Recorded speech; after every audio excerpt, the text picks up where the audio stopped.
My name is Tracy Wairimu. I'm 24 years, a young mom of one child, born and raised in Kayole. My name is Natasha Wanjiru. I'm 24 years old. Nimetoka hapo Manyanja Bicenter and I'm the firstborn in my family. My name is Judith Adhiambo, a 24-year-old from Migori County, a young mother of one. My name is Jacinta. Tulitangwa social hall hapo Kayole na Girl Effect program. So walikuwa natufunza more about sex, ma STDs, nini tunashare na wao hapa pale. Kwa more interested in it, juu walikuwa natupe na story, wakituambia venye walianzisha hiyo wazi. At first sikurush kwenda kwa Kenya ilinipeleka hapo. Nilitry Zox tu, ndo nifikie hapo penye nataka. Nili access through WhatsApp. My experience was good.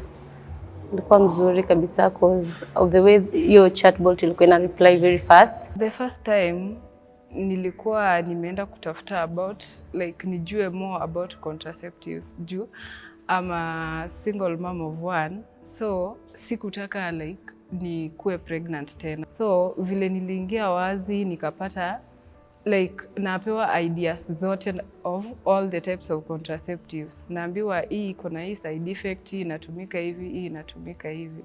After getting the information from the chatbot, they referred me to a nearby facility.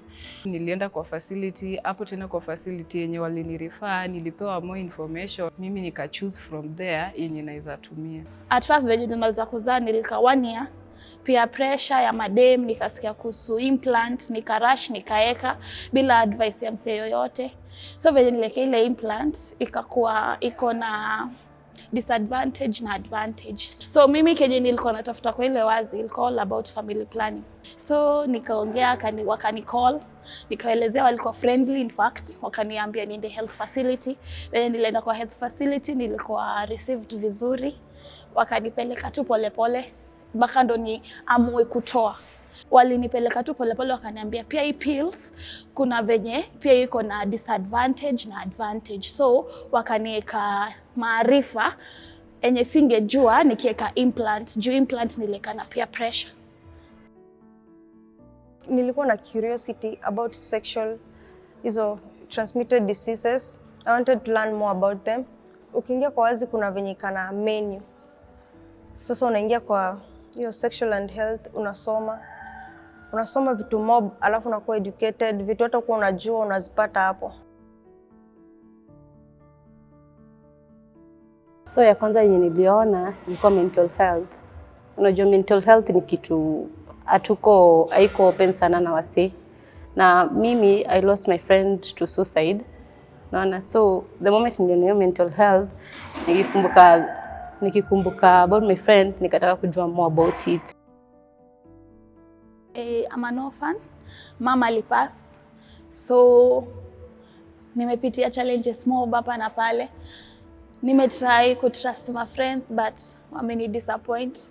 But pale kwa wazi kuna mental health mna share na yeye. So one thing nililike na wazi nilikuwa open na hawakuni judge. Unaona, walinionyesha love na wakanipea advice. So apart from family planning, nimekuwa pia nikipata mental health through wazi. For young people like us, kuna stuff mingi sana tunapitia huko nje. For me, kama for example, breakups na home ni kitu ilifanya mental health yangu at some point ikakuwa mbaya. Na through hiyo wazi ilinisaidia sana juu nilijua naweza fanya hivi, mind yangu itoke hapo, I can talk to someone. Naweza ongea na mtu mwenye anijui, mwenye hata ni judge, mwenye hata nisikiza. Yeah. After giving birth nilikuwa na so much stress, I was depressed. So kuna day nilikuwa na chat tu na wazi, nikaona option ya wanaweza ni refer to a therapist. Nikafinya hiyo option ya kutry a therapist. Walinipea time wakaniuliza unataka kukolewa saa ngapi? nikawaambia time and day, then they called, tukaanza session na huyo therapist and it's still going on and it's good. Nimenotice hiyo wazi iko na language yenye inaeleweka rahisi, hata mtu mwenye agenda shule sana anaweza ielewa. Imemix Sheng, ukitaka kuchat na Sheng na hiyo wazi unaweza chat na Sheng. Ukitaka kuchat na English pia unaweza, Kiswahili pia unaweza. So information nimepata through wazi yenye imenisaidia ni one, you can build your trust. Unaweza kuwa confidence. Wazi imenifundisha dem anaweza kuja aniongeleshe na awin trust yangu. Since pia kwa wazi niliwa trust, wakawin trust yangu juu awani disclose. So wazi imenifundisha mtu anaweza kuja kwangu anieleze mashida na nizieke kwangu nizinyamazie. Anaweza mwadvise atumie wazi kwa sababu first of all iko very fast. Si ati utangojea msele, kama ni friend utangojea pick calls ama kuja kuone. No, it's very fast to communicate nayo. Another thing, iko very confidential. Utaogopa tenda iambie mtu. No, and inakurefer very fast kwa kitu unataka. Kama ni facilities, meds, itakwambia where to go get them. Wazi ukishawaongelesha wakurifa kwa facility, hiyo facility ukienda still watakuuliza uko sure ni hii unataka ama tunaweza kupea options zingine ujichagulie wewe yenye unataka.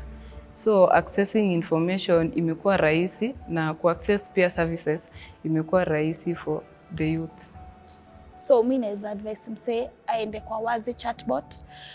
Pale hakuna snitches. Unaona?